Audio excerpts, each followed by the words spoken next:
రోజా గారిని మాట్లాడవలసిందిగా కోరుతున్నాను.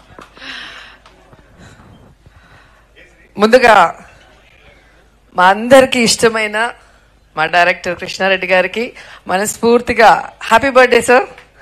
మీరు ఇలాగే నవ్వుతూ మరెన్నో బర్త్డేలు జరుపుకోవాలని, మీకు ఆయురారోగ్యాల్ని అందించాలి. అలాగే మీ స్నేహం అచ్చిరెడ్డి గారు, మీరు బంధం కలకాలం ఇలాగే ఉండాలని భగవంతుడిని కోరుకుంటున్నాను. నా లైఫ్లో నేను చూసిన కొంతమంది పాజిటివ్ పర్సన్స్లో కృష్ణారెడ్డి గారు, అచ్చిరెడ్డి గారు ఒకరని నేను చెప్పగలను. అంత పాజిటివ్నెస్ ఫుల్గా నిండిన వ్యక్తులు వీళ్ళు. ఈ కాలంలో ఇంత పాజిటివ్ మనుషుల్ని చూడాలంటే చాలా కష్టం. అండ్ నా అదృష్టం వాళ్ళతో 3 సినిమాలని వర్క్ చేయడం జరిగింది. ఎస్వి కృష్ణారెడ్డి గారు తీసిన సినిమాలు మీరు చూస్తేనే అర్థమవుతుంది అసలు ఒక్కొక్క స్టోరీ ఎంత వెరైటీగా ఉంటుంది. ఆ స్టోరీని ప్రజలు ఎలా రిసీవ్ చేసుకొని సెన్సేషనల్ హిట్స్ ఇచ్చారు. అందులో నేను చేసిన సినిమా కూడా ఒకటి ఉంది, శుభలగ్నం. శుభలగ్నం ఒక భార్య భర్తను అమ్మేయటం అనేది నిజంగా ఎవరు ఎక్స్పెక్ట్ చేయరు అలాంటి స్టోరీ. సో అలాంటి ఒక సినిమాని కన్విన్సింగ్ గా తీయటమే కాకుండా అది ఎంత పెద్ద హిట్ అయిందో మీ అందరు కూడా చూశారు. జగపతి బాబు గారి లైఫ్ లో ఫస్ట్ సూపర్ హిట్ ఆ మూవీ. మొన్ననే మేము డ్రామా జూనియర్స్ లో నేను ఆమని జగపతి బాబు గారు మళ్ళీ ఆ సినిమాని ఒక చిన్న స్కిట్ లాగా చేసాం. అది కూడా ఎంత సక్సెస్ అయిందో మీ అందరు కూడా చూశారు. సో ఆయన తీసిన సినిమా పేరు చెప్పగానే ఎవరికైనా ఆ సినిమాలో సీన్స్, సాంగ్స్ తిరుగుతాయి. సో అంత బాగా ఉంటుంది ఆయన రాసే ఆ యొక్క దాంట్లో ఉన్న డైలాగ్స్ కానీ. మాకైతే ఎవ్రీడే ఎగ్జామ్ పెట్టేవారు. శుభలగ్నం షూటింగ్ వచ్చినప్పుడు దాంట్లో నేను ఆమని గారు గోరింటాకు పెట్టుకొని ఉంటాం. సో కుంకుమ బొట్టు పెట్టాలి. ఫస్ట్ ఆమెను వెళ్ళి అడిగితే నా చేతులకి గోరింటాకు ఉంది, నేను ఎలా పెడతానో వెళ్ళి అమ్మాయితో పెట్టించుకోమని నన్ను చూపిస్తుంది. నా దగ్గరకు వస్తే నాకు గోరింటాకు ఉంటుంది. సార్ అన్నారు నా స్టైల్లో మీ ఇద్దరు చేతితో పెట్టకుండా కుంకుమ బొట్టు పెట్టాలి, ఎలా పెడతారో ఒకసారి చెప్పండి అంటే జుట్టు చించుకున్నాం, పీక్కున్నాం, కానీ మాకు ఐడియానే రాలేదు. లాస్ట్కి ఎంత కూల్ గా అలా సోఫాలో జగపతి బాబు గారు కూర్చొని ఉంటే నేను పైనుంచి వచ్చి తల నుదురు ఆనించి కుంకుమ పెడతా. అంటే ఎవరి ఊహకి అందని సీన్ ని అంత డీసెంట్ గా అంత సూపర్ గా తీయటం అనేది సార్తోనే మనం చూడగలం. ఎందుకంటే ఆ ఒక్క సీన్ చెప్తేనే మీకు అర్థమైపోయి ఉంటుంది. అసలు ఆ యూనిట్ లో ఎవరికి కూడా ఐడియా రాలేదు. అంత ఇట్లా వస్తే ముక్కు తగులుతుంది, మూతి తగులుతుంది, ఎట్లా పెట్టాలి, ఇలా అలా అలా అని ఆలోచించాను తప్ప ఇలా కూర్చొని వెనక నుంచి వచ్చి బొట్టు పెట్టచ్చు అనేది ఆ సీన్ చూసినప్పుడు ఎంత సెంటిమెంట్ గా హృదయానికి హత్తుకుపోతుందో ఒకసారి మళ్ళీ మీరు గుర్తు చేసుకోవచ్చు. అలా అనేక సీన్స్ ఆ శుభలగ్నంలో మా ఇద్దరి మధ్యలో. అసలు నేను సాఫ్ట్ గా చేయటం ఫస్ట్ టైము, తినైతే అసలు దున్నేసింది. తిన క్యారెక్టర్ చూసినప్పుడు నిజంగా కొంచెం జలసీ వేసింది నాకు. అద్భుతంగా చేసింది, ఇంకెవరు చేయలేరు ఆమెని తప్ప. ఆ క్యారెక్టర్ వేరే ఎవ్వరు చేయలేరు, అసలు అంత బాగా చేసింది. గడుసు పెళ్ళామంటారు కదా, ఆ డైలాగ్ డెలివరీ కానీ అవన్నీ కూడా భలే పట్టారు అసలు. అండ్ మొన్న మళ్ళీ మాకు చేసినప్పుడు ఇన్ని సంవత్సరాలు అయింది ఆ సినిమా చేసి అనేది గుర్తురాలేదు, మొన్ననే చేసినట్టు అనిపించింది సినిమా మళ్ళీ చేస్తుంటే. అలాంటి ఒక అద్భుతమైన సినిమా. అండ్ ఆహ్వానం నాకు బాగా నచ్చిన సినిమా, నేను బాగా కనెక్ట్ అయిన సినిమా.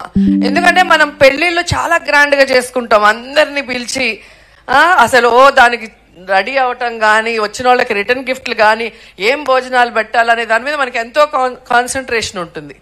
కానీ విడిపోయేటప్పుడు ఎంత ఈజీగా ఒక బంధం విడిపోవటం అంటే అసలు ఏదో మామూలు విషయంలాగా ఈ కాలంలో అయితే మరీ ఎక్కువైపోయింది, ఆ కాలంలో చాలా తక్కువ. కానీ సో సార్ చెప్పింది ఎలా అయితే పెళ్లి చేసుకున్నారో అలాగే విడాకులు చేసుకోవాలని. అలా చేసుకున్నప్పుడు ఎవ్వరు విడాకులు తీసుకోరు. ఆ తంతు కనుక జరిగితే పెళ్లి తంతు, దాన్ని రివర్స్ లో మళ్ళీ అందరిని పిలిచి మళ్ళీ అందరికి భోజనాలు పెట్టి మళ్ళీ తాళి ఇప్పించేది కనుక పెడితే నాకు తెలిసి ప్రతి ఒక్కరు సెంటిమెంట్ గా ఫీల్ అయ్యి ఆ బంధం ఎప్పటికీ విడిపోదు, కలకాలం కలిసిమెలిసి ఉంటారు భార్యాభర్తలు. సో అలాంటి ఒక అద్భుతమైన మెసేజ్ ఇచ్చిన సినిమా సార్ తీశారు. నాకు అది ఇప్పటికీ చాలా ఇష్టం. ఎందుకంటే మనం ఒకసారి పెళ్లి చేసుకునే ముందు ఆలోచించుకోవాలి, మనం ఉండగలుగుతామా లేదా, అడ్జస్ట్ అవుతామా లేదా అనేది. చేసుకున్న తర్వాత జస్ట్ లైక్ దట్ ఈ మధ్య కాలంలో ఫ్యాషన్ అయిపోయింది, 1 month 2 monthsకే అలాంటి వాళ్ళకి ఈ సినిమా మళ్ళీ రిలీజ్ చేసి ఒక మెసేజ్ ఇవ్వాలని మళ్ళీ కోరుకుంటున్నాను. అలాగే యమలీల అద్భుతమైన సినిమా. ఆలీ గారిని మనం కామెడీ ఆర్టిస్ట్ గా చూసాం. ఆయన పర్ఫార్మెన్స్ తో అలా కూర్చుంటే అలా నవ్విస్తూనే ఉంటారు. మమ్మల్ని అయితే సెట్ లో ఎలా ఇరికిస్తారో. ఒక సినిమాలో అయితే డైరెక్టర్ గారు చాలా సీరియస్, ఒక మలయాళం డైరెక్టర్, తెలుగు సినిమా, దాంట్లో సీనియర్ ఆర్టిస్టులు అంతా ఉన్నారు. ఆలీ సైలెంట్ గా నించొని జోక్లు వేసేస్తుంటాడు, మేమందరం దొరికిపోయి తిట్లు తినేవాళ్ళం. అట్లా నవ్వించే ఆలీతో ఒక మదర్ సెంటిమెంట్ ని సినిమాగా తీసి అందరితో కన్నీళ్లు పెట్టించగలిగారు అంటే హ్యాట్స్ ఆఫ్ సార్. నిజంగా అది చాలా పెద్ద విషయం. సో ఆలీ గారికి హీరోగా అక్కడి నుంచి తను మళ్ళీ ఘటోత్కచుడిగా నాతో యాక్ట్ చేయడం జరిగింది. మేమిద్దరం ఆ సినిమాలో అల్లరంటే అల్లరి. మీ అందరికీ గుర్తుంటుంది, ఈ మధ్యలో రజనీకాంత్ గారి సినిమా రోబో సూపర్ డూపర్ హిట్ అని. ఒకసారి ఘటోత్కచుడు చూడండి, దాంట్లో రోబో ఆ కాలంలోనే హీరోయిన్ ని లవ్ చేయటం, టచ్ చేస్తే డ్యూయట్ సాంగ్ అన్ని అప్పుడే తీసేశారు సార్. సో అలా వెరైటీ స్టోరీస్ తో సెన్సేషనల్ హిట్స్ ఇచ్చారు. ఎందుకంటే నేను యాక్ట్ చేసిందే చెప్పగలను. మీరు 1 అవర్ తర్వాత మీరు చూస్తే ఇండస్ట్రీలో మనం చూసాం, అందరూ ఏదో ఒక రంగంలో సక్సెస్ అవుతారు. కానీ కృష్ణారెడ్డి గారు మాత్రం డైరెక్టర్గా, రైటర్గా, ప్రొడ్యూసర్గా, హీరోగా ఇలా మల్టీ టాలెంటెడ్ అన్నిట్లో కూడా సక్సెస్ అయిన వ్యక్తుల్లో ఆయన కూడా ఒకరు. ఆయన పేరు ఎస్వి కృష్ణారెడ్డి, అంటే సత్య వెంకట కృష్ణారెడ్డి గారు ఫుల్ నేమ్. కానీ నేను అనుకుంటాను ఎస్ అంటే సెంటిమెంట్, వి అంటే వినోదం. సో సెంటిమెంట్ ని వినోదంని కలగలిపి ఆయన తీసిన సినిమాలతో ఆయన ఇంటి పేరుగా పెట్టుకున్నారు ఎస్వి కృష్ణారెడ్డి గారు. అండ్ ఇండస్ట్రీలో ఆయన సినిమాల సక్సెస్ చూసి ఎస్ అంటే సక్సెస్, వి అంటే వర్సటైల్ అని కూడా చాలా మంది అనుకున్నారు. అన్ని సూపర్ హిట్స్ రాజేంద్ర ప్రసాద్ గారితో గాని, మాతో గాని, ఇక్కడున్న అందరూ, ఆమని, ఇంద్రజ, లయ, రవలి, చాలా మంది కనిపిస్తున్నారు.